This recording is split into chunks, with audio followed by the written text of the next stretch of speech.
Hi, everyone. Thanks for coming. We're going to get going. Thanks for coming out. It's a crazy time of the semester. It's a crazy time after the election. So we're grateful to see everyone. I'm Brian Larkin. I'm Professor of Anthropology at Barnard, and I am co-director of the Heyman Centre and the Society for Fellows. I'm very happy to be welcoming our guests today who are here because of this book. So the book is Porous Becomings, Anthropological Engagements with Michel Serres, edited by Andreas Bandak and Daniel Knight, in which Beth Povinelli is a contributor, along with many other great and good contributors. So the way we're going to handle it is that each person will speak for about 5 to 10 minutes, depending, and then we'll have an open conversation between us, and then we'll open it up to general questions or things like that. I'm going to introduce everyone now at the beginning and then move through everyone in turn. So first, I'd like to welcome Andreas Bandak, Associate Professor and Director for the Centre for Comparative Culture Studies. I did cultural studies at Birmingham, so I find it hard to say culture studies and not cultural studies. In the Department for Cross-Cultural and Regional Studies at the University of Copenhagen in Denmark. Andreas specialises in the themes of temporality and exemplarity and in anthropological studies of Syrian past and futures. He's the author of Exemplary Life, Modelling Sainthood in Christian Syria, and has edited several volumes, Ethnographies of Waiting, Different Repetitions, Anthropological Engagements with Figures of Return, Recurrence and Redundancy. And Andreas has led several large research projects, and from 2025 to 2028 will lead the consortium Times in Crisis, Times of Crisis, the Temporalities of Europe in Polycrisis, which is financed by Hera Chanse. I don't know what that is. It's the European collective European Interesting, cool. Next, we have Daniel M. Knight. Daniel's reader in the Department of Social Anthropology and the director of the Centre for Cosmopolitan Studies at the University. It's interesting. Centre for Cosmopolitan Studies, Centre for Cross-Cultural and Regional Studies. Because everyone's trying to figure out different logics for the similar. I did direct the Centre for Comparative Media, which is doing certain things the same. And this is at the University of St Andrews in Scotland. Daniel has written extensively on time and crisis, on philosophical and historical anthropology, and renewable energy. There's new extractive economies primarily in the context of Greece. He's interested in that. The Centre for Comparative Media event we have after this is on extractive infrastructures, extractive media. We could have all moved into that one easily. Daniel's the author of 6 books, most recently Energy Talk, Green Knowledge from Greece's Silicon Plains, and Vertiginous Life and Anthropology of Time in the Unforeseen. He co-edits History and Anthropology Journal and convenes the Association of Social Anthropology's Anthropology of Time Network, which is a canonical topic in the field. Finally, I have my colleague, Elizabeth Povinelli, Franz Boas Professor of Anthropology and the Institute, ISSG. Institute Study of Gender. Study Sexuality and Gender. Sexuality and Gender, yes. You should bet your airwhack. Yeah, exactly. That's what threw me. She's also a member of the Institute for Comparative Society and Culture at Columbia University, a founding member of the Caribbean Film Collective, which has been doing incredible things in recent years, and is a corresponding fellow to the Australian Academy of the Humanities. Thank you all for coming. It's great to hear more about this book, and I'll hand it over to Daniel and Andreas. Thank you. First of all, thank you for having us. Thank you for the invitation from Beth, from Noel, and for Brian for chairing. It's wonderful to be here and this first leg of a bit of an East Coast book tour that we've got. So we feel a bit like rock stars just being here. So thank you so much. It's our first tour together. Andreas has asked me to tell you to begin with that his voice is pretty much on its last legs. He lost his voice on the flight over. Somewhere over the Atlantic, he's lost his voice box. It was non-existent this morning, but it's croakily coming back this afternoon with copious amounts of tea and honey. So if Andreas can't speak, then I'll try my best. Yeah, I'll speak for him. So first of all, we wanted to say a little bit about how the book came into being before moving on to perhaps our own interests in Serres. So I've been working with Michel Serres' ideas from my PhD days at Durham University in sort of mid-2000s. But I've been using it here and there and a little bit in articles sort of as footnotes and, as just small citations and such like. And then we were flying over, we met each other actually on a flight from Amsterdam to Vancouver for the AAAs in 2019. And this sort of last moment of freedom that we had before the COVID lockdowns. And we got chatting on the way over. And afterwards, in the first lockdown hit, and Andreas and I had a Teams conversation, mainly complaining about family life and being squashed into these small places with the kids all running wild and trying to do our work on the same table as we were eating, and that we're having meetings and doing all the kids' homeworks. And then he said to me, Daniel, you're one of the only people that I've read who really takes Michel Serres seriously. Usually Serres is just a footnote, or he's just a soundbite. But I've noticed that in a few of your pieces of work, you've actually seriously tried to engage with some of his readings. So first of all, he said, maybe we could do something with this. And if so, what might that look like? But also, is there anybody else out there? Is there anybody like us out there who indulge in going through page and page and page of train of thought, polymaths, from maths to the biblical studies to physics, and then of course to anthropology and the humanities, like Serres does. He takes you on these wild journeys, but you have to read so much of Michel Serres' pages to find these sort of paragraphs and sentences that inspire, that really speak to you, that really trigger and spark something in your imagination. And then he goes off on another tangent with no references, with no index in his books, and you just have to wade through. And he's written like 70 plus books in his career. So we do not claim to have read them all, or between us we're getting there, I think. And it's the type of thing where you've got, I've got an original thought, I've got something which I know is quite novel, and I think I'm doing quite well on this. And then you write it and you publish it, and then you pick up a book of Serres, and somewhere in an obscure chapter, he said exactly the same thing, but a lot better than you have. So there's frustrations. But anyway, this is where it started. And we got together and we started thinking about who we have read, who have used Serres' work, and then who perhaps we think might be interested in engaging further with Michel Serres. And that level of engagement with our authors, sorry, I forgot my slides. That level of engagement with authors was different. So some of us had read it for a couple of decades and were relatively well versed. Other people we'd seen had published an article that was maybe talking about somewhere one of his key concepts, like background noise, or the parasites, or theories of time. But then it would move on. It wasn't really the center theme of what they were doing. It was used in a sort of secondary analytical way.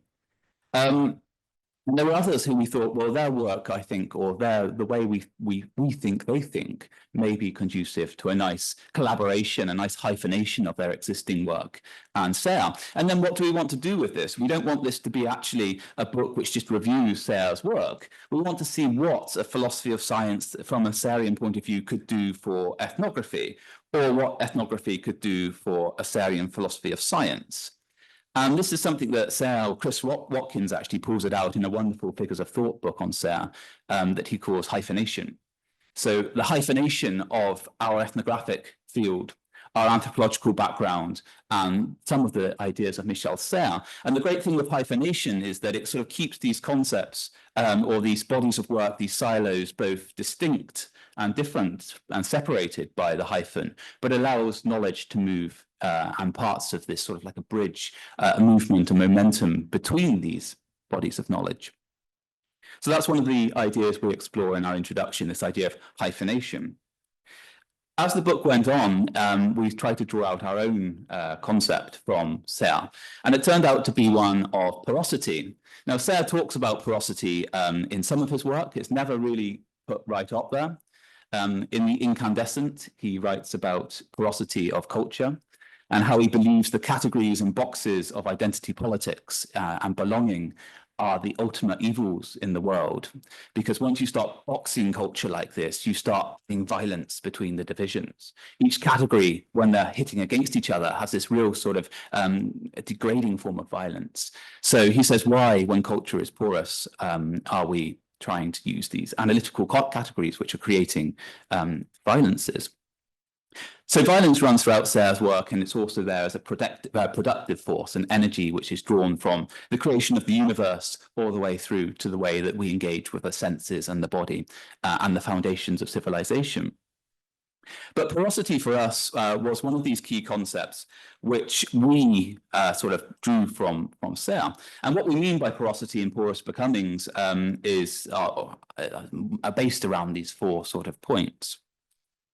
So we're talking about a hyphenated interdisciplinarity, how scholars can move across different bodies of knowledge to try to draw things out of their analysis or their ethnographic fields. So that might be from philosophy, that may be from anthropology, but also the harder sciences. So I, for 3 years, worked in an energy institute at Durham and working with physicists, engineers, geologists.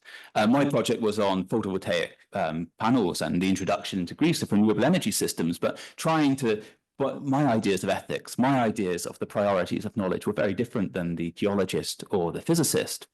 So in a smaller sort of scale version, this hyphenated interdisciplinarity was what we were trying to get at.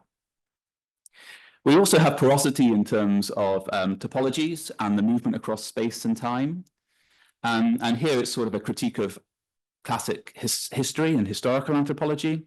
How can we strike up conversations with people, places, thinkers, concepts, which are not within our immediate geographic or temporal sphere? And I think that will become clearer when I say how I first got into Serres, what we mean by that. Also then porosity in terms of the body in the world, the porosity of the actual sort of physical body, the senses, the affects. Jane Bennett writes there afterwards, and the sort of vibrant matter of the world and how that is absorbed and influences and has this sort of two-way process. Also atmospheres and moods that anthropologists are striving to capture, but are beyond the narrative that we're getting, beyond the interview. So this form of porosity that we have in our very existence. And then importantly, and this could be perhaps a political project, or it could be an existential project, or indeed a cosmopolitical project from a cosmopolitan perspective. The idea of porosity being an orientation or a stance in the world, of being open to others' truths, of holding your own truth and individual truths, but understanding that other people have other versions of truth, and how these are all networked and held together, so you can start scaling from the individual level or the community level of which we're working with in our ethnographies to a wider philosophy of humanity, some form of human truth in this, this constellation of stars of knowledge, as Serres talks of. So our ultimate goal in this is to move towards comprehension, which we can talk about a little bit later on if necessary.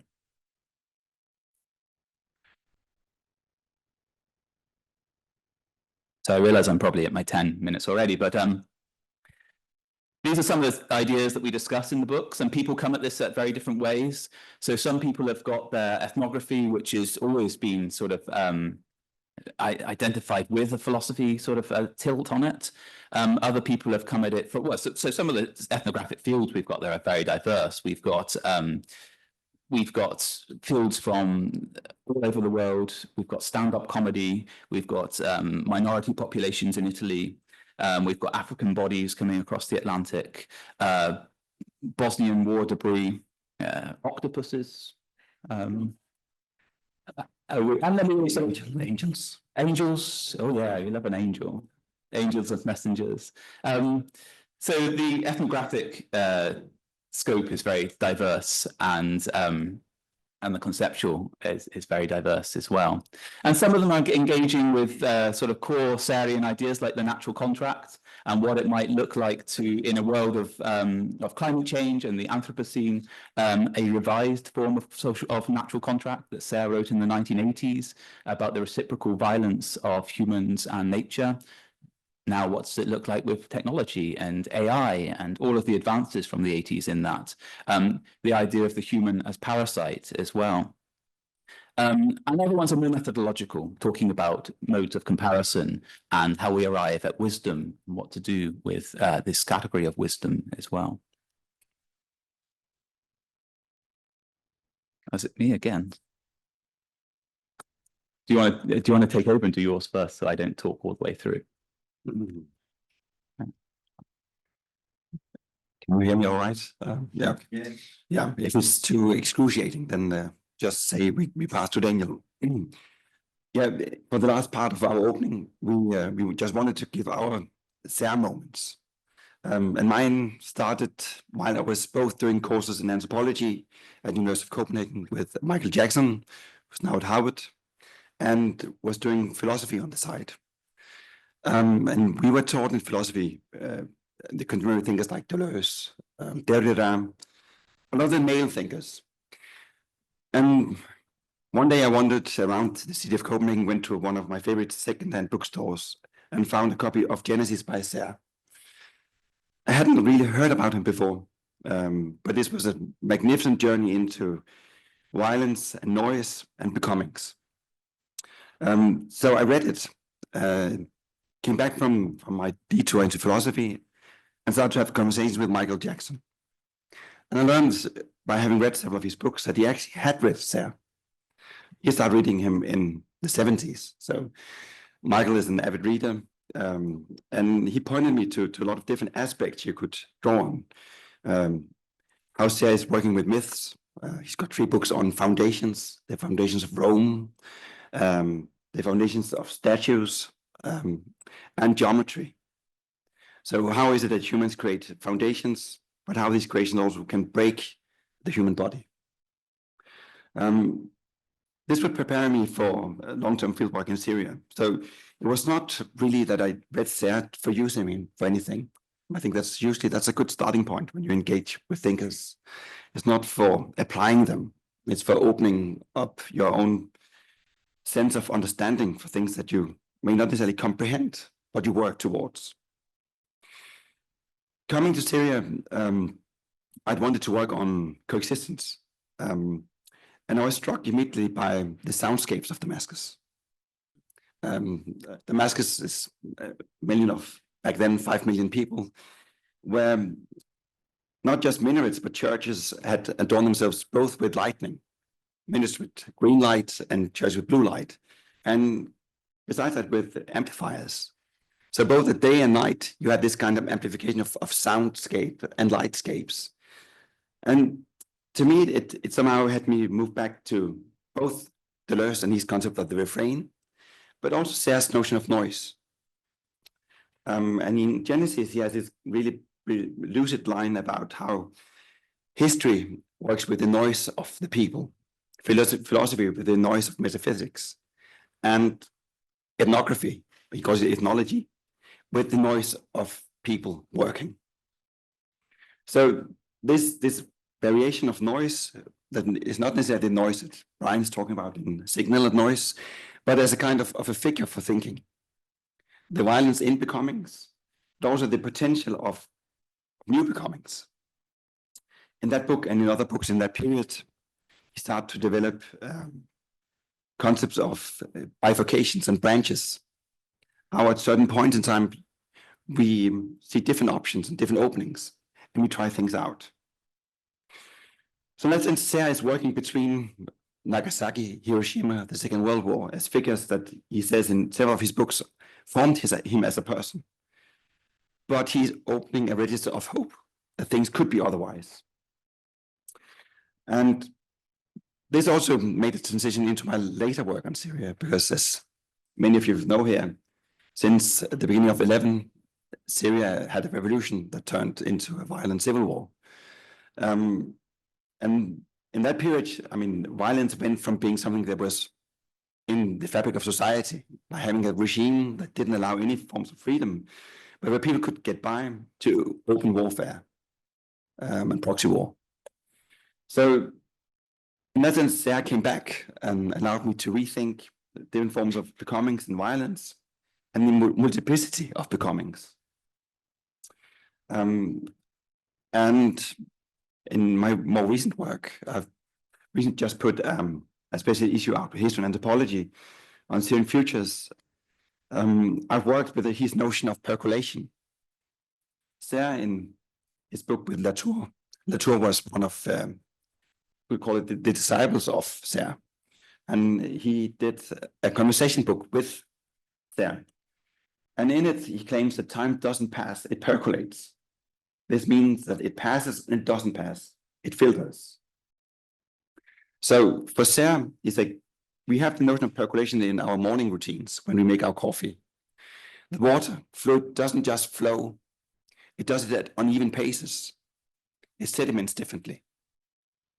And this forms of sedimentation allows us to engage with different forms of time and timescapes. Particularly when Syria is being broken up and you have some of the oldest city continuously inhabited by humans being totally broken, like Aleppo and Damascus, and where different sediments of time actually coexist. So in that sense, he allowed me an ethnographic take. And I'll end by a small quote from his book on geometry, where he says that percolating time, that is to say real time, can help us understand history. And what reason is there, simplistic or terrible, to reduce such a complexity to a couloir or a continuous line regularly linking one point to another successively? This has allowed me to work with Syrian artists like, could you move to the slide with Sorry. yeah, Yeah, yeah, you didn't see it. it's all right. The Yeah. percolator. Okay. That was it, okay, yeah. This slide before. Here, well, it was meant to be Genesis and then noise, and then a still from one of my Syrian interlocutors, the prolific Syrian playwright Muhammad al-Attar, who has engaged Syrian time and temporality by his play Damascus 2045, where he projects Syria into the future. And everybody has erased their memories, but they are suffering from nightmares. So in this play, which is ornamentally made, I mean, everybody is suffocated by an unknown past. And in the end scene, this form of percolation, you could call it, ends with a son of a perpetrator family meeting and mating with a woman from a victim family. And they suddenly realize where they come from. And say, can we have a relationship? And the play ends, we don't know, but we can try. So this space where art, percolation, ethnography, art, fiction actually afford each other a chance to rethink what happened.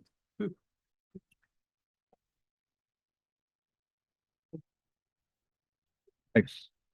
Shall I go back and do mine? Yeah. Okay. And then we'll hand to Beth. So my say our moment, and we say this in our intro, that all of our authors, we think, have their say our moment, whether they realize it or not, and whether it's sort of natural or whether we force it upon them, they will have their say our moment.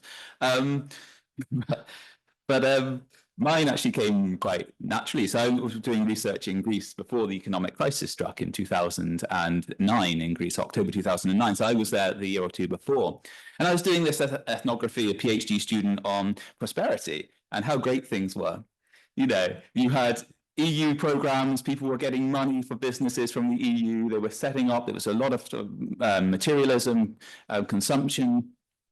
And you also had the traditional John Campbell patronage clientelism stuff, which was also working very nicely, your favor exchange and your family networks. And then suddenly, in October 2009, there was this big rupture of crisis, where almost overnight the narratives changed about how people viewed their life today, the future, but also most strikingly in the first instance, how they talked and related to the past. So you'd ask somebody about their life in economic crisis, and they'd start telling you about Ottoman landlords from the 1800s and how they're now under the same landlord-peasant sharecropper agreements. Then they'd skip forward to the dictatorship, 67 to 74. Then they'd fall back to Axis occupation in the 40s and talk about the Great Famine and feeling hungry with the same famine that they'd experienced, their ancestors had experienced in the 40s. Then they jump forward to the 1990s and talk about the stock market crash and how so-and-so had lost everything in the crash. So people started bouncing around through history and using it to try to make sense of their existence in the crisis era. And they were sort of sending messages between different parts on this temporal scale. So one day I was in Durham University Library trying to think through time, trying to make sense of this material. And my partner, Stavroula, tossed me a book which was Conversations on Time Science with Bruno Latour. And Stavroula said, "You're working with time, aren't you? Take a look at this." And I opened it, leaning against one of the bookshelves late at night, and my world was never the same. And this guy, Michel Serres, who I'd never heard of, was talking about how he too was experiencing. He became an as if research participant for me. He became basically somebody who I was in conversation with a lot. So he describes in the same way that the people I was working with about being hungry with the same famine that he experienced during the Second World War, and feeling it to his belly to this day, of being scarred by his time in the Second World War. He said that objects are painfully seeping with the past, and he can never bear to look at family photos or Picasso's Guernica because it was produced under such conditions. And my research participants were saying the same about family photos, about things which hadn't been a problem until the outbreak of crisis. Particularly the idea of famine and hunger was now really on the mind. So Serres discusses this idea of time not as linear, and the way we like to think of it in a post-Enlightenment modernist era, but as topological, which was this kind of explanation here. So everything is connected. It's constantly morphing and changing. Things are becoming more approximate for some time, maybe simultaneous, and then moving away again and becoming more distant and detached. But they're always in relation to each other. And he explains this through various metaphors. And I remember being chastised in my early publications about using too much metaphor and analogy in order to try to explain time. But time and experience of his time is a very abstract thing to get at just through ethnographic narrative. So Serres says, for example, you think of the River Seine in Paris and the water moving beneath a bridge. Well, it looks like it's flowing in one direction. It looks like it's serene and placid. But underneath, you've got all these currents. The currents are bashing sediment together. It's going backwards. It's flying around. It's very violent. And that sediment is the memory. And that sediment is the past crashing together in different conglomerations underneath the passage of linear time. He talks about the percolator. Andreas has already said that, a metaphor in time. Also, the classic one of the handkerchief, where if you put 2 points on a handkerchief, draw 2 points on them, they're very, very distant. If you put it in your pocket and scrumple it together, then those 2 points become superimposed. They can become very close. If you tear them in half, you can then put them one on top of the other, a pencil through it, and they become simultaneously meaningful. So these are all ways of helping me to think how my research participants were experiencing this rupture of crisis, where suddenly moments of the past became very, very proximate and lived, embodied again, and such like. So topological time was a real in to me, and Serres opened my eyes to that. But then when we were thinking, I was just going to make the connection, when we were thinking, yeah, I like that round of applause, thank you. When we were thinking about who might be able to sort of engage with us, one of the first names on our list, one of the first people we spoke about was Beth Povinelli, and to say that she's been extremely generous from the very start and engaging with us here. And Beth was probably, with Michael Jackson, the first person who came on board with this project. Right. Thank you, guys.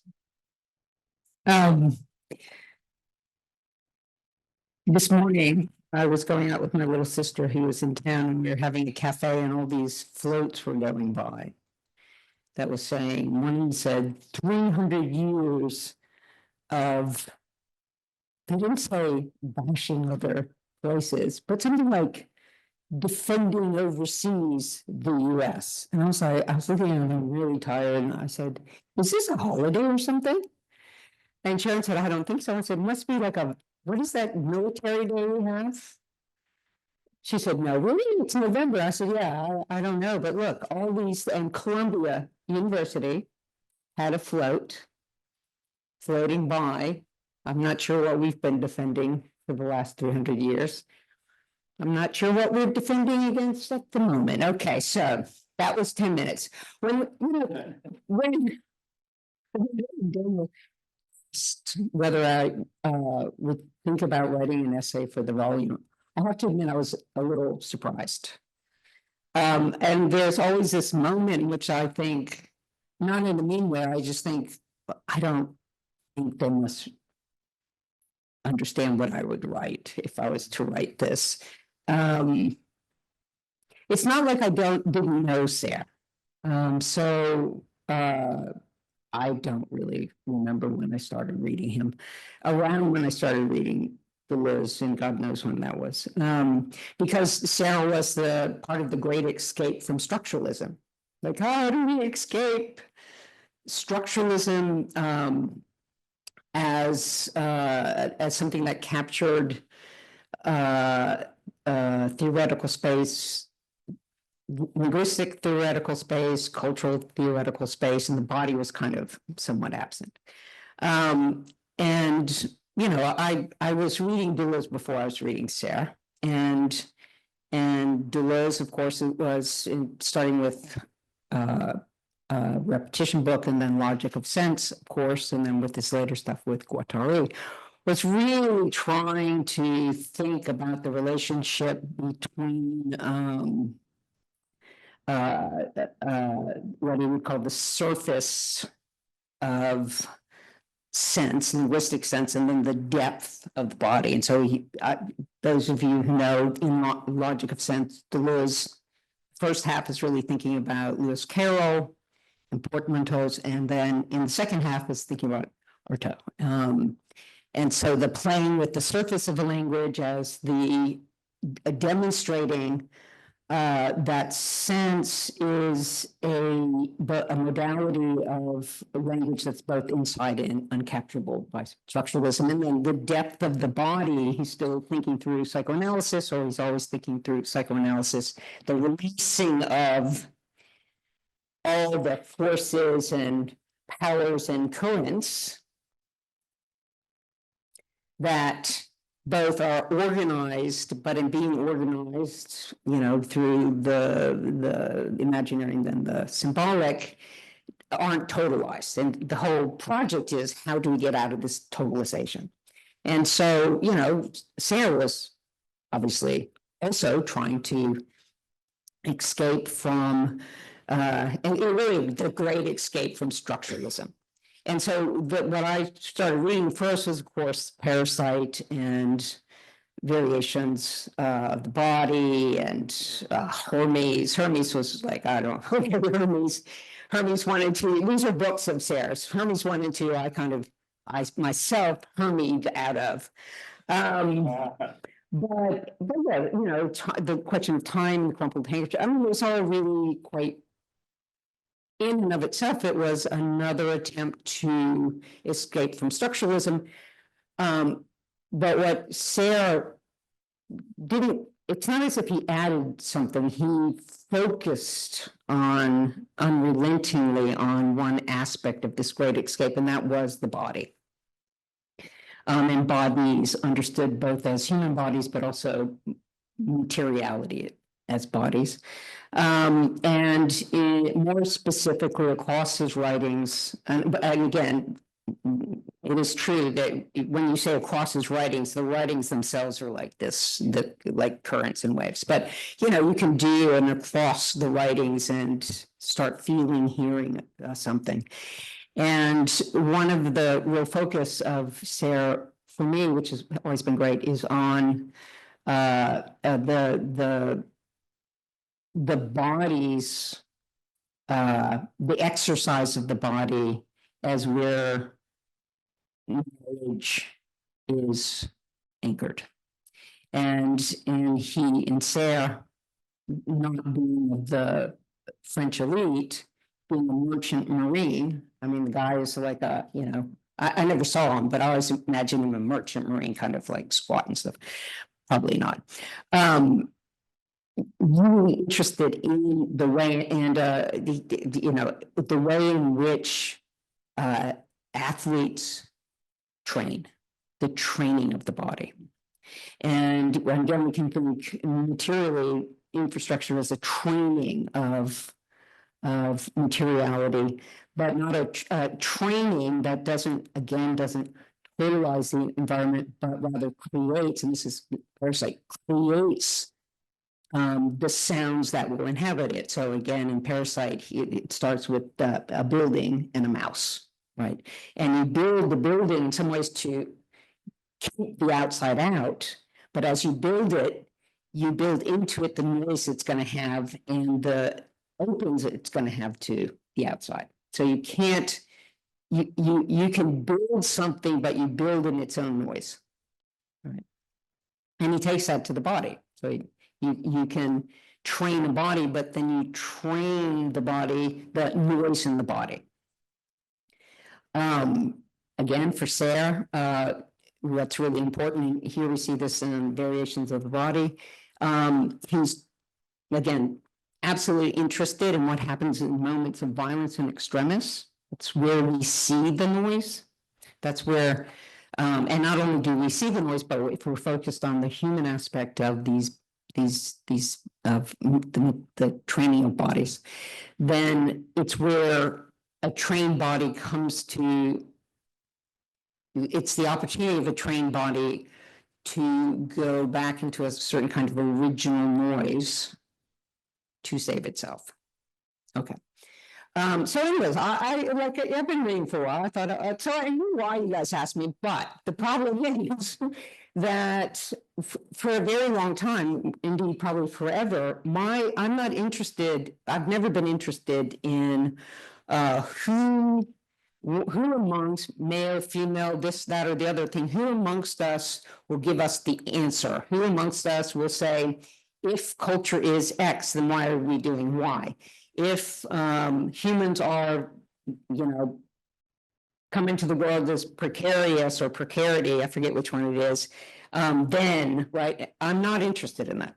I'm interested more in what happens when we leave the question of even like ontology proper or light ontology, which we could call the common, what's common to humans, what's common to existence, what's common to materiality, what's common to bodies,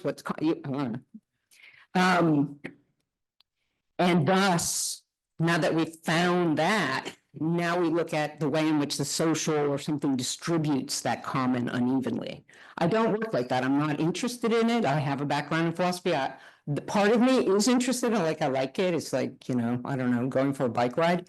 But I'm more interested in something we could call relational and differential materialities or materializations.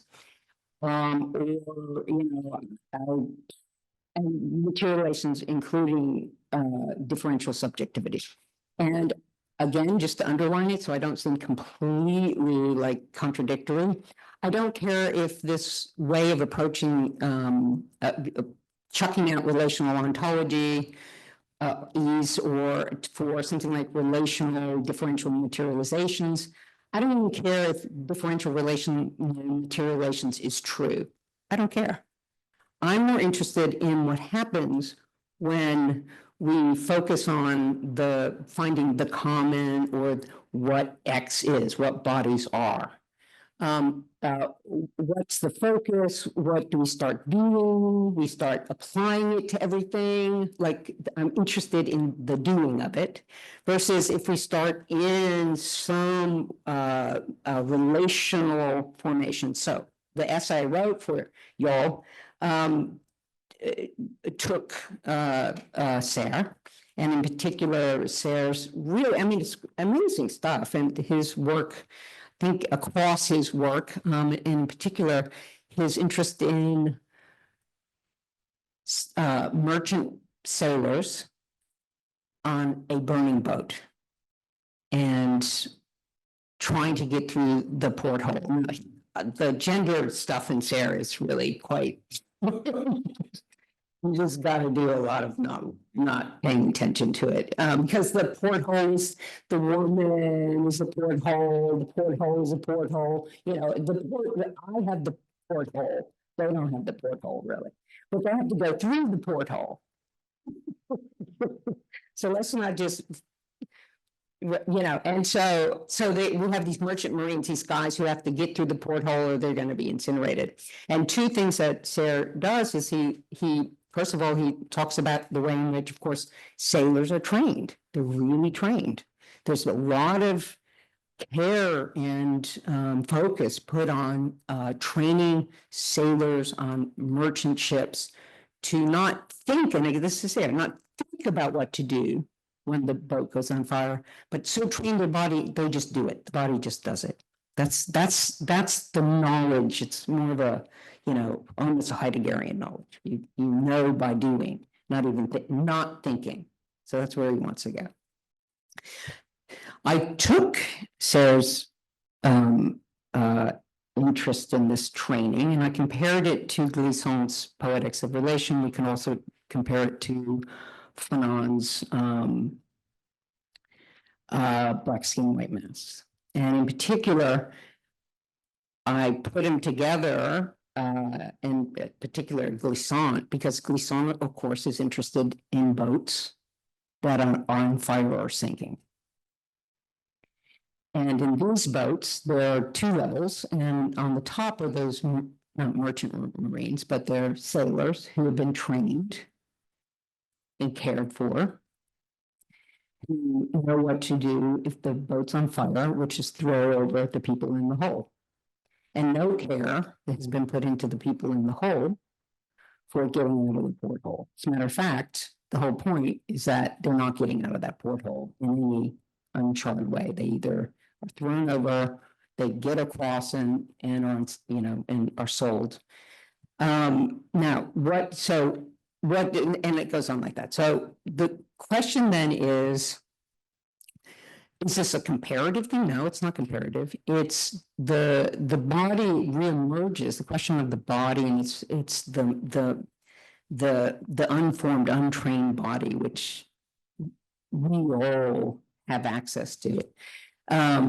The focus changes, and instead one, I think, starts asking the differential of cared for bodies, so that you don't start with what we all share, but rather the relation to that differential of shared, not shared, cared for bodies. And this is exactly what someone like Fanon was thinking about, and I'm just going to end what Fanon was thinking about in Black Skin, White Mask, where Fanon talks to Lacan and says, trope bebe, like trope bebe. We all get our walking frame in the imaginary, right? And then that walking frame is differentiated or distributed afterwards. And Fanon, like Glissant, says, no, absolutely not. There's not a shared trope bebe, because in fact, some bodies are the leg of the walking frame has been cut off. Others, that you talk about a crumpled handkerchief, not as a metaphor, you get a crumpled one, a secondhand one. And so literally the bodies are built relationally. They're not built in a shared. And the last thing I'll say is this is something that Kottebing thinks about all the time. Concrete example. So Povinelli's, this little Povinelli name, my father's line and my father's and mother's line, they all come from this little village in the Alps, Cortisola. And in Trentino, where the Cortisola is, right under the Dolomites are over here. Since like 1027 to Napoleon, it had this really rich commons tradition. So all these villages could set their own rules for how they used their common lands. And I won't bore you, but Napoleon came, and so 800, Napoleon comes and says, "Basta, it's over," And in my family, they would say that my grandfather and used to say all the time, "We are like American Indians. We were dispossessed, Elizabeth." I was like, what? I got to Australia in 1984, and there were, I was meeting people whose, great grandkids are my great grandkids. And I was talking to them, they were talking about how they organize family-based relations to country and stuff, and it's like, really, it's the first time I've ever heard anyone talk about modes of belonging to land that sound like my father's side of the family. It's like, yeah, we use families, it's like the Vicini and the original families and all that. And then Napoleon, he also came and dispossessed, and they looked at me. Right? They looked at me. And the look was right, because they and I did not share dispossession. We shared a relation, a differential, differently materializing relation to, I don't know, a switch point of dispossession. Napoleon dispossessed Povinelli and Barozzi, Bertani, etc., the original families, into possessive individualism, into being the form of people who could land, things, and it's 1805 other people. It's Napoleon. He's not letting Haitian go, right? That's not what happens to Kottebing. They're not dispossessed into possessive individualism, right? They're dispossessed, attempt to be dispossessed radically in terms of extermination, right?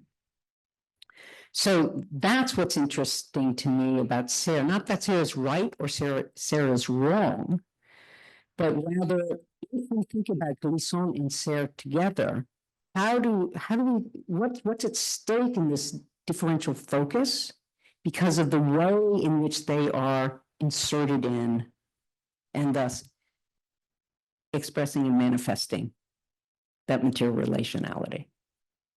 Now, I don't know what that does for the y'all's project of like making Serres the next anthropological, like, you know, theoretician. Not sure about that, but he is useful when he is seen to be expressing us somewhere. And anthropology, I still hope, sees its concept work not as from somewhere in an old-fashioned local way, but within this very, God, even know how to do this differential materialization. Yeah. Okay. Let's thank all our speakers.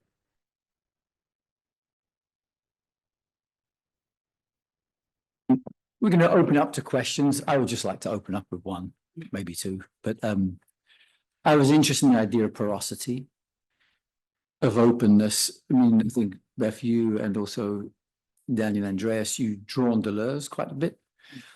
Kittler has this phrase about Deleuze. Someone was asking him about what's your relationship to Deleuze. He goes, well, the issue with Deleuze is he always thinks freedom is just around the corner. And Kittler never thought freedom was just around the corner. He was much more about re-territorialization, not deterritorialization. Media determine our situation. So the flip side of, I don't know, the anxiety of putting things into boxes and undoing those boxes would be terms like path dependence or sedimentation in another way, habitus, the bodily entraining of certain things so that they become less porous.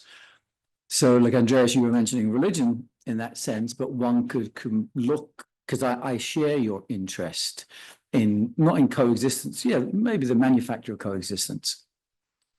But in an Assadian line, or with Sabah Mahmoud, it would be about the bodily training of a tradition so that you inculcate and train that disposition over time, all of which I'm going to argue militates against a certain porosity.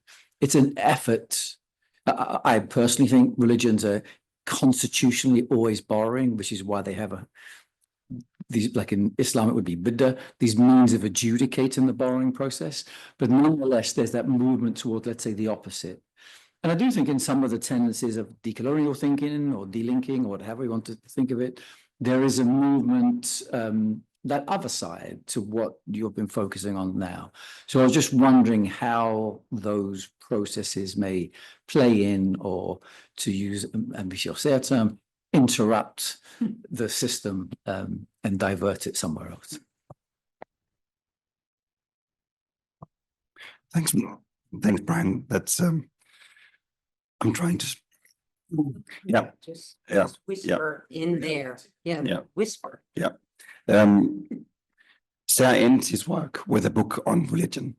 The day he passes away, he submits a manuscript for a book called Religion, Rethinking What is Bound Together, tracing the two different etymologies of religion.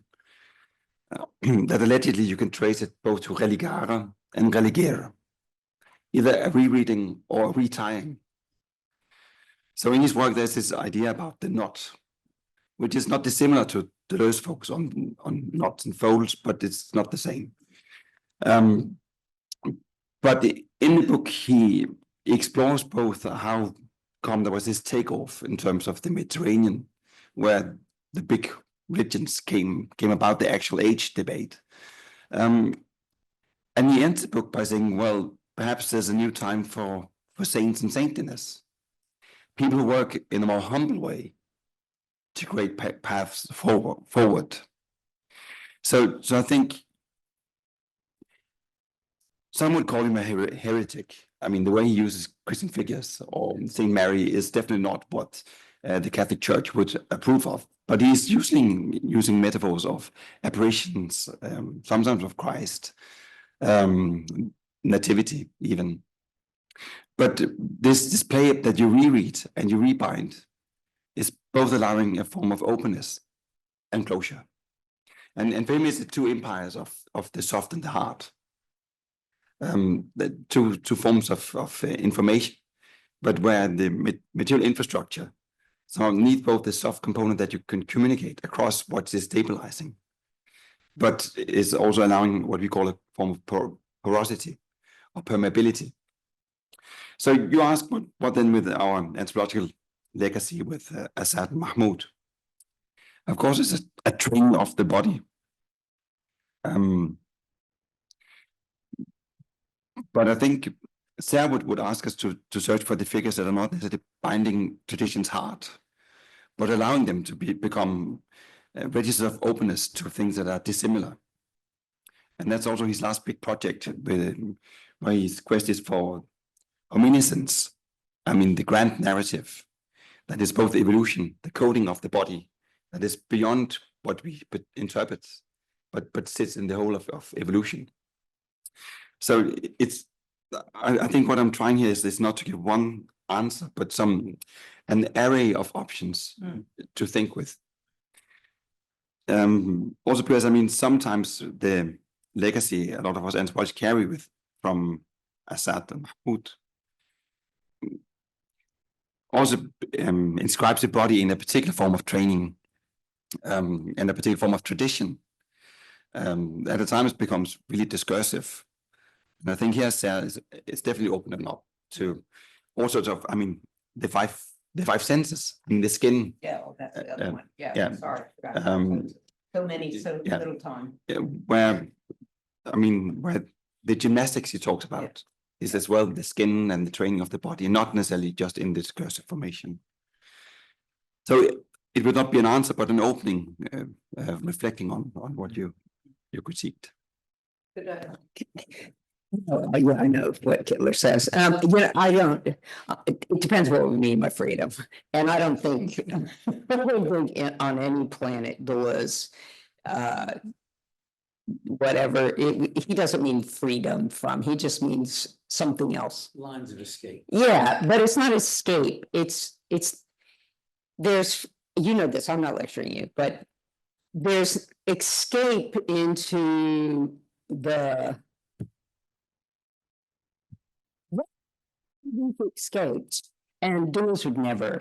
It's like you escape from a certain body with organs or territorialization, and then you're there, and he knows it's absolutely how you're back into the processes of deterritorialization. So I get that. I know Hitler, but I just think maybe you didn't read it. I have no idea. That can't be the case. So it's also just I don't want to do it. Maybe I don't want to talk about it.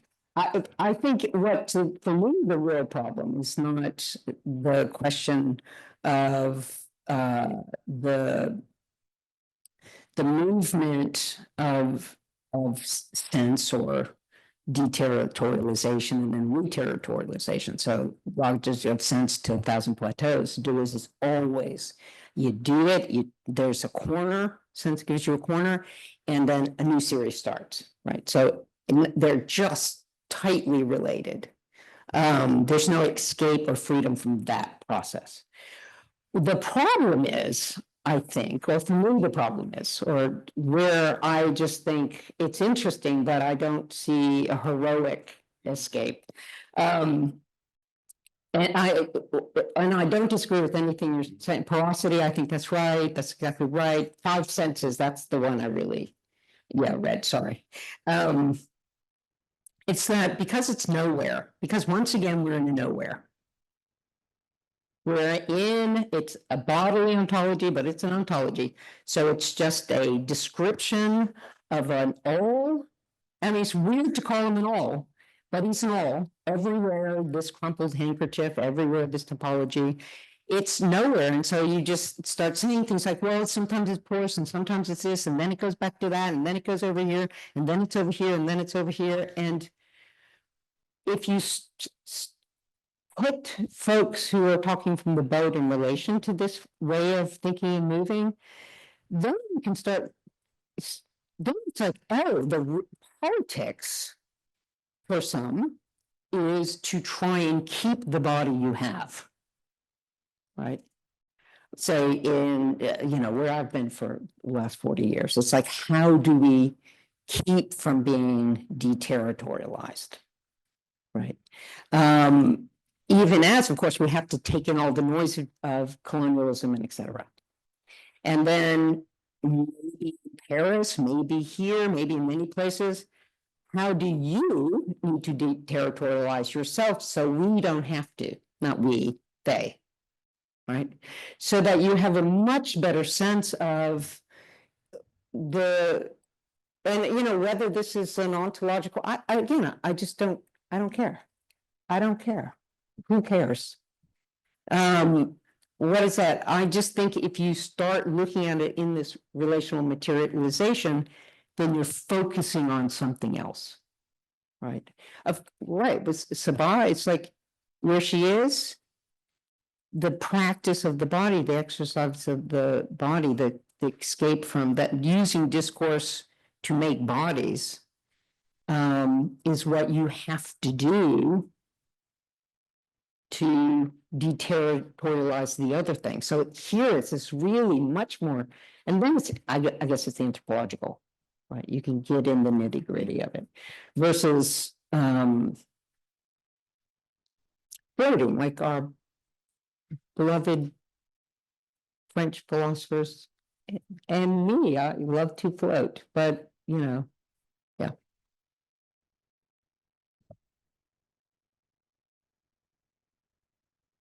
I think it's wonderful provocations to think with. So starting perhaps by where Andreas ended, about not wanting to give answers but openings. I mean, that sounds a bit, flowery and non-committal, but we're not necessarily asking Serres to be the next big thing that answers everything in the world. Or the next movement in anthropology, the next ontology, the next solidification of knowledge around something. That's not the purpose of the book. But then you get to the other extreme where you're starting to think, well, then what are we doing? If we're just saying, here's somebody to think with, have it, then you're not perhaps claiming enough ground there. And there are forms of sedimentation of knowledge and then the escape from those sedimentations. I think that's there. Serres is something about movement. It's constant movement. You can see it in any of the sort of topics he's writing on in relation to something. So he's also mentions this, something he calls evelo knowledge. And it's only mentioned once in his conversation with Latour. But evelo knowledge is the temporary escaping of these structural sort of violences, these categories where everything becomes, in sort of Stiegler's sense, about negentropy. It's all, it's the categories are being remade. And it comes from the island of Delos in ancient Greece, which was shrouded in mists. And it used to be, again, seafarers. It used to catch people out. The seafarers used to run aground there. And then when the mists of this rose and the island cleared, you had this sort of beautiful crystal clear something, but it was always a matter of time before the mist came down again. So he also talks about, again, it's not a matter of being right or wrong. It's not a matter of being solid or liquid. Of course, what you want to do with these things is, again, relational, what Beth Povinelli does with it, and what my research participants do with it, and what other people, maybe other anthropologists would do it. And that's the whole sort of laying of the land we're trying to do in the book. But where we find that we are stumbling over Serres, and we do that, is he's trying to move beyond what Chris Watkin called umbilical thinking, the sort of cause and effect idea of thinking, that there's only one line through which the world can be seen and experienced. And he's got these wonderful ways of talking about it in Jules Verne's cave of network stars of knowledge and constellations and, beautiful, beautiful prose. And then Andreas and I find that we become boxed by Serres, by seeing everything through the eyes of Michel Serres. So no matter what you're writing, no matter what you're seeing in relations on the street, no matter the political status, we find that we're sort of being sedimented ourselves around one form of ontology, if you like. And that's really complicated for us then to break free of. And it's a sort of personal battle with our relation of sameness and difference to a guy who we've never met, to somebody who we're projecting a lot of our own beliefs and wants of the world onto, and doing precisely what he seems to be fighting against for his whole career. We've fallen into that trap. And I think that's apparent in the book, the way that we move between different parts of Serres, the way our authors do. But it's certainly about starting a series of different relational conversations, then trying to say, this is the new, this is it, You can. If you can. I mean, there's nothing, it's what would happen if it was. Right. So I'm not, you don't have to back off that project if you don't want to. I mean, it's probably not my project, but like, if it's yours, don't give it up just as you're starting your tour. I guess it's not about giving it up. It's more about not being married with it. To say, well, I mean, it helps us move somewhere, but it's not a claim that it should move everybody equally. So the creation of thinkers and anthropologists in the book was that we tried to draw people in from quite different positions in anthropology. From, I mean, Michael Jackson's almost phenomenological existential position to Matt Candea's, wisdom anthropology, UK style, to your work. So it is, an experiment also to see, well, what holds the discipline of anthropology together? Because sometimes we see that anthropology is also moving on quite different terrains, and it may be difficult to have the same conversation. What he does, which is what Serres does, which I have always been compelled by, and I teach his work, is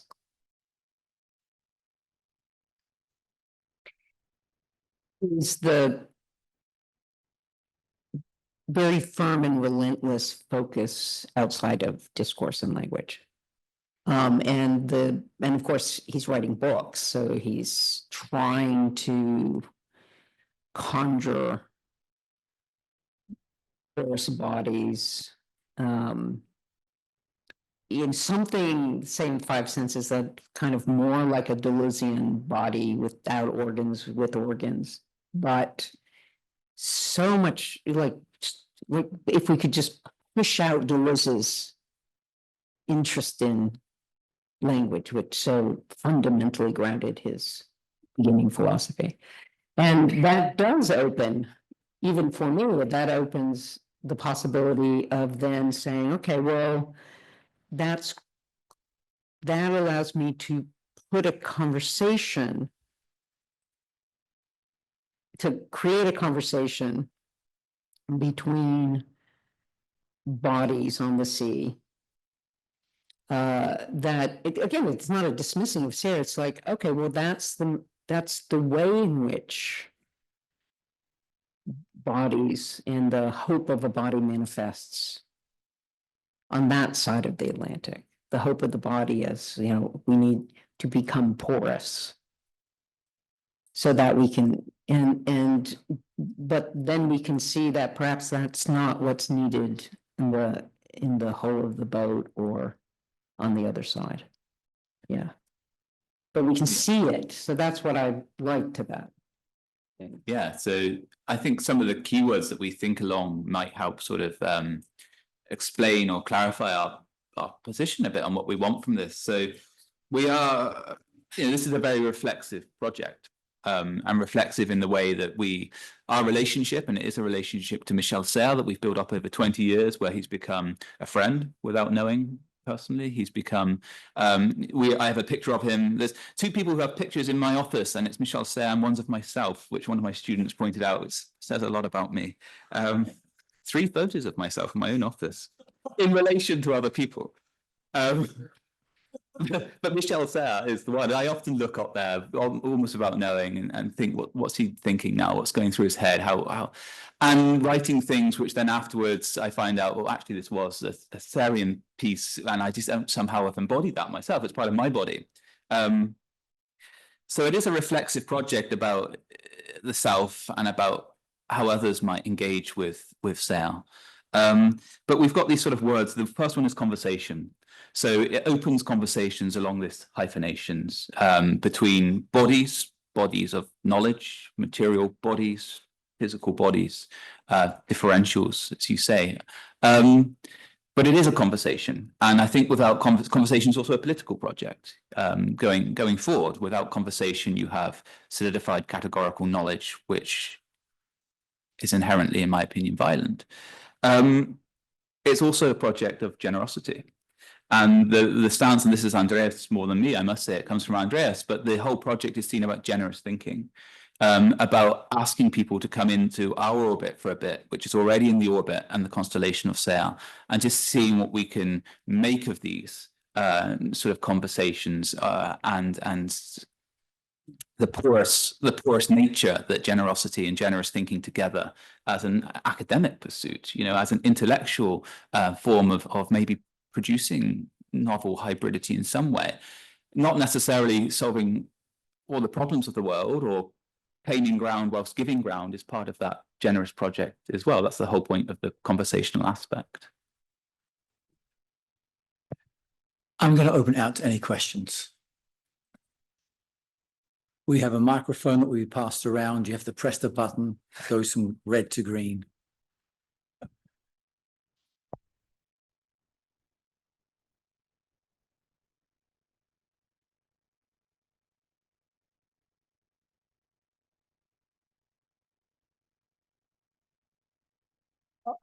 Thank you so much for the talk today. Looking forward to reading the book.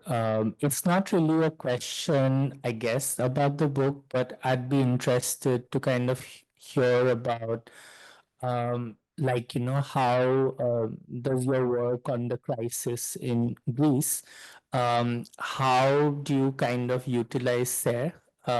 Would be just, my interest to kind of hear. Thank you.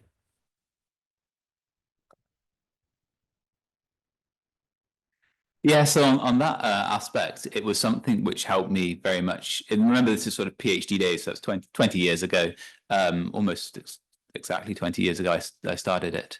So in that stage, it was a way of coming from a very classic British school of social anthropology, where everything was still about lineages. I suppose you had Strathonian relations, but we did a task. I don't know if you guys do this, but tracing our supervisors back, and we're all supervised by Malinowski or Evans Pritchard in the end.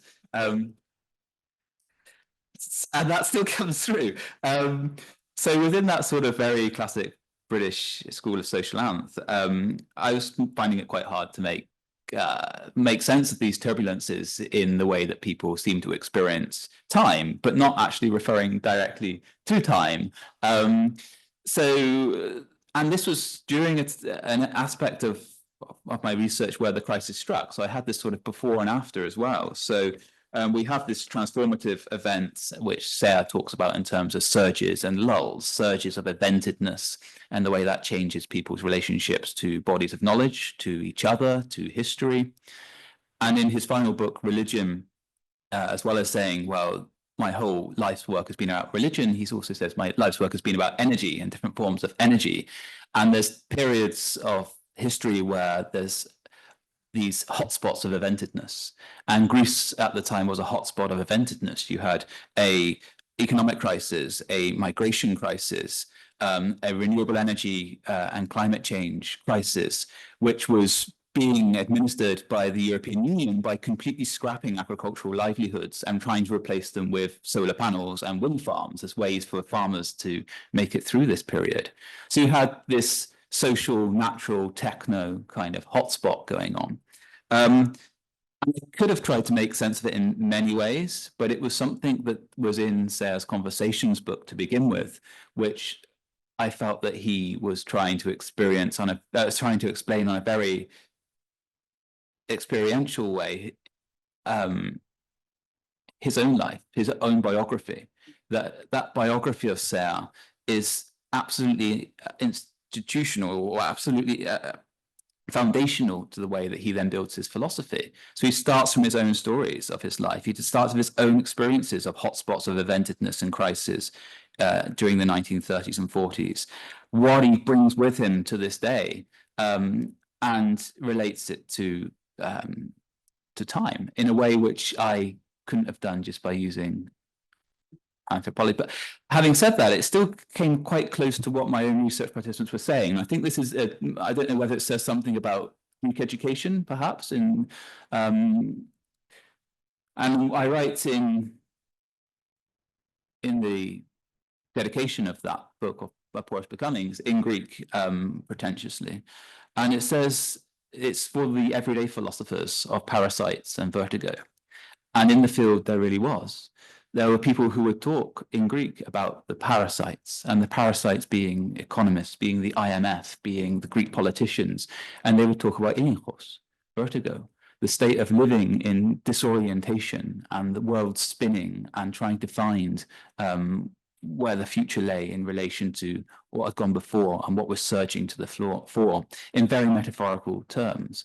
So in a way, Serres became in conversation with the people who I was doing work with as well. I don't think that is something which can be applicable to every field, and it's certainly, I think, in the book, probably the only time where I feel that was going on. You know, he actually became one of the people I was doing research with and alongside.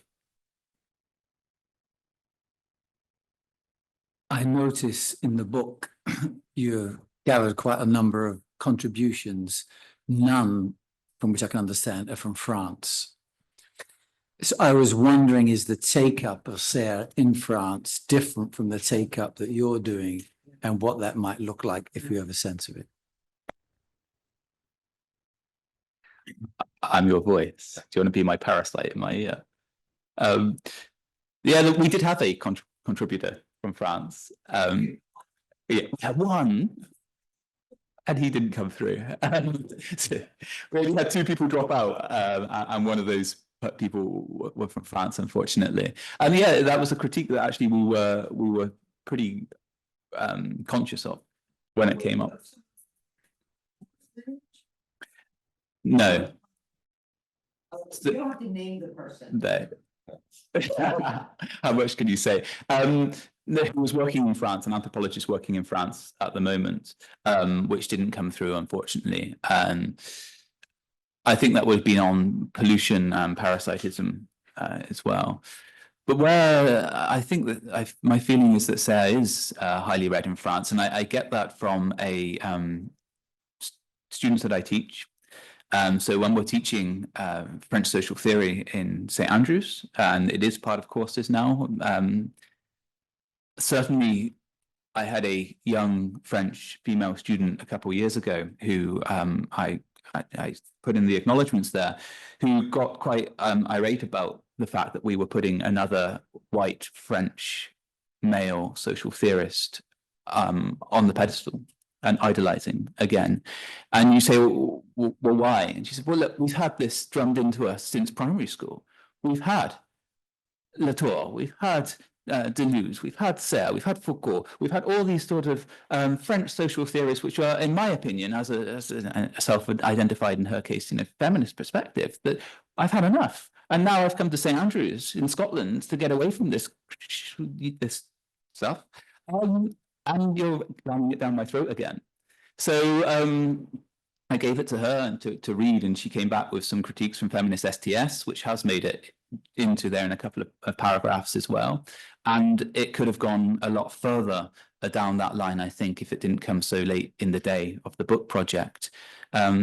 But I do understand that Serres is highly read in France still, and some of his books, some of his works are still only existing in French, and it's still under the process of translation.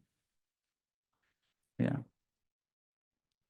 And he also was a public figure. He had his own radio show, which was listened to by a lot of people.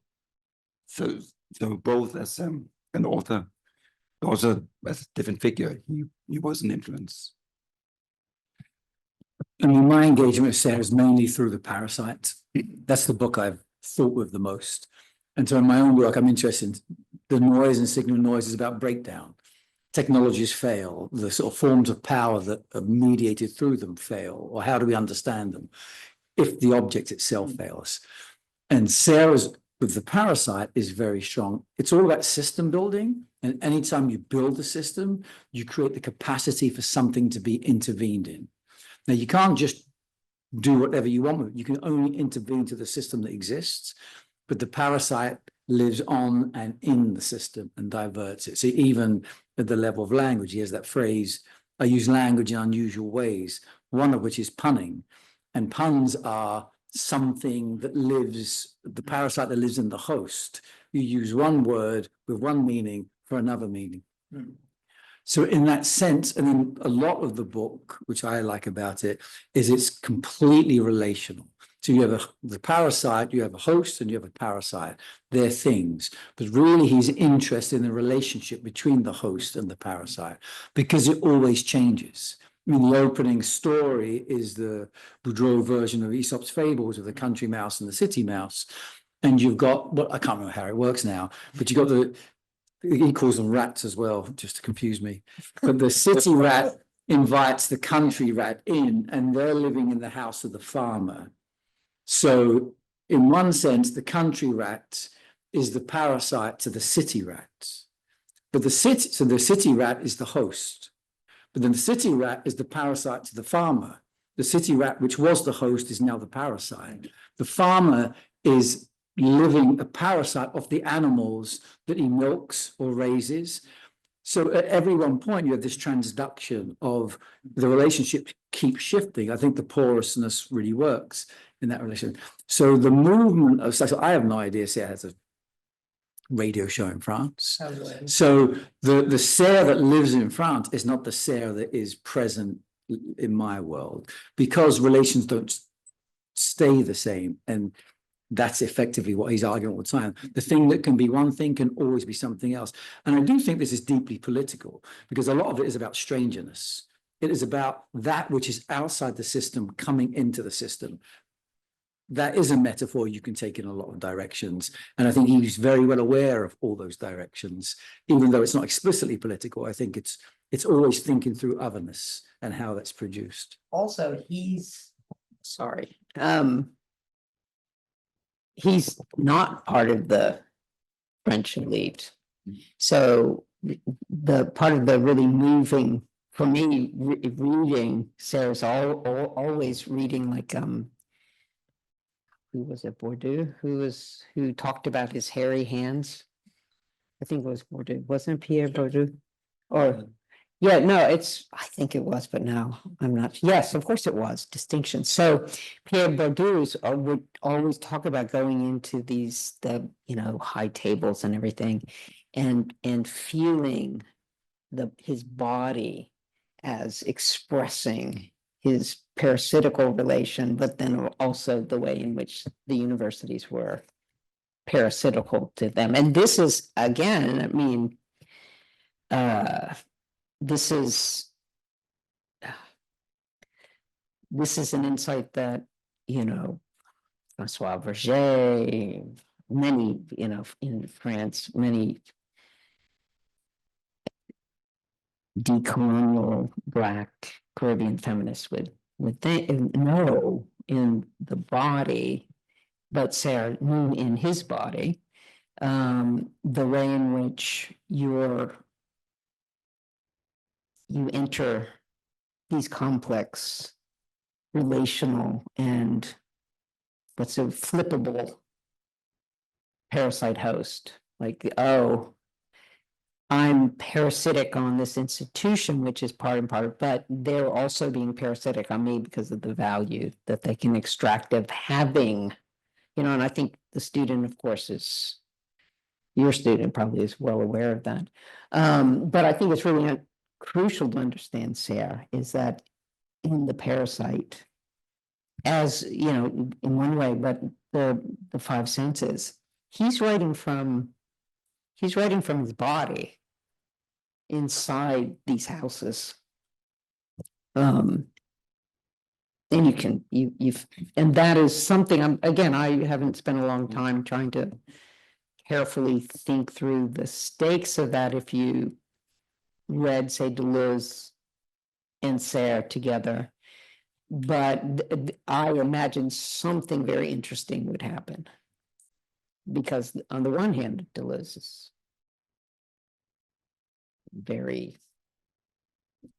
feels like the house has been built for him. And Serres, not so much. Yeah.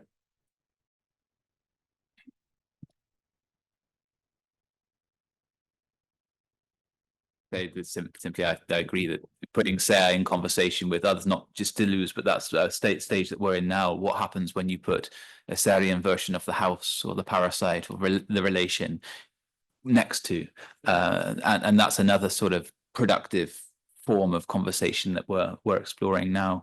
It's interesting you said about puns, Brian. One of the chapters in the book is about stand-up comedy, New York stand-up comedy, actually, by Morten Nilsson. And he's using it in conversation with Levi-Strauss and myths, and he's getting to the pun, what the punchline of a joke. What is that punch, like that revelation of the punchline of a joke? So yeah, that was an interesting connection, alongside more sort of what I quote unquote sort of classic readings of the Parasite that Andrew Shryock has in there as well, about hospitality in the Middle East, in Jordan. Yeah. But looking, so you guys are going on with this project, I think. I hope you do.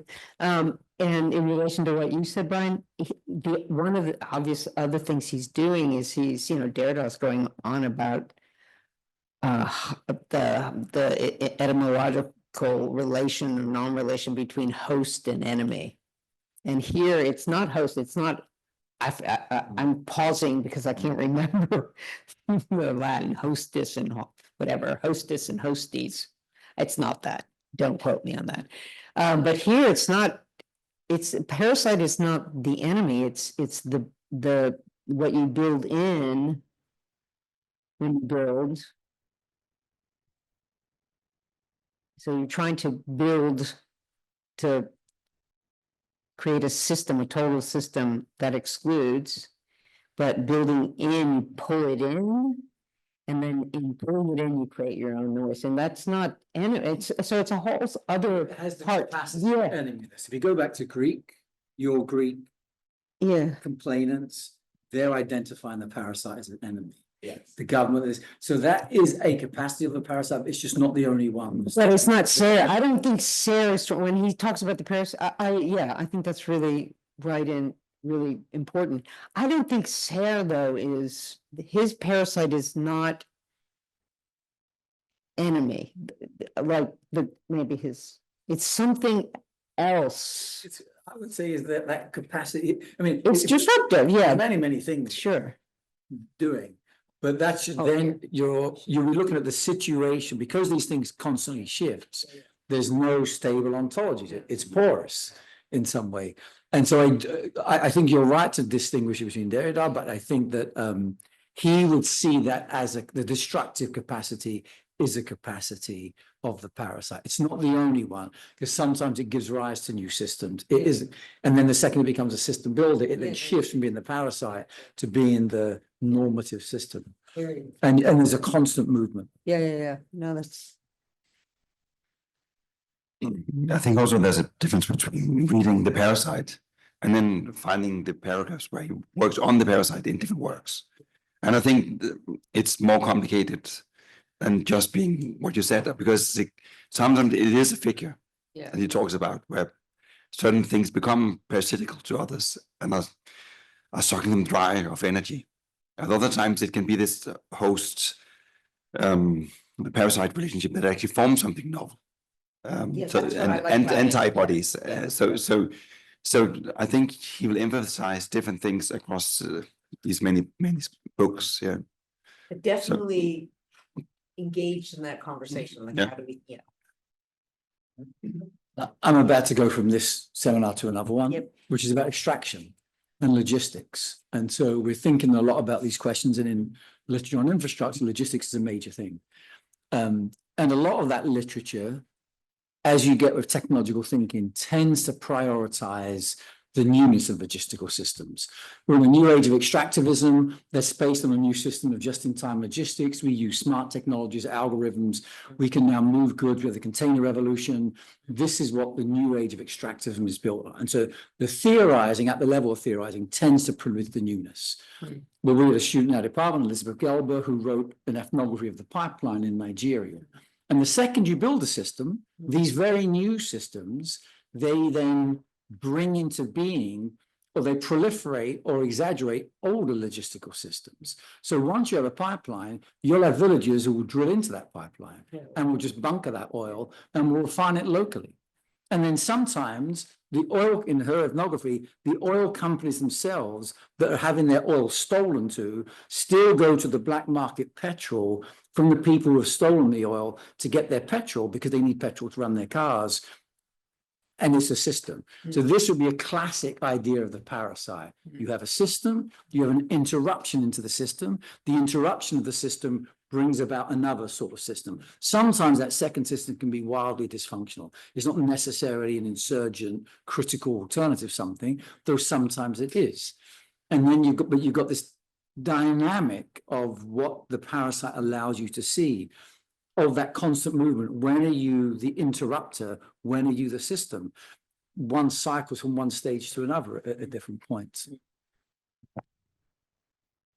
I think on that note, we should thank our guests. Thank you.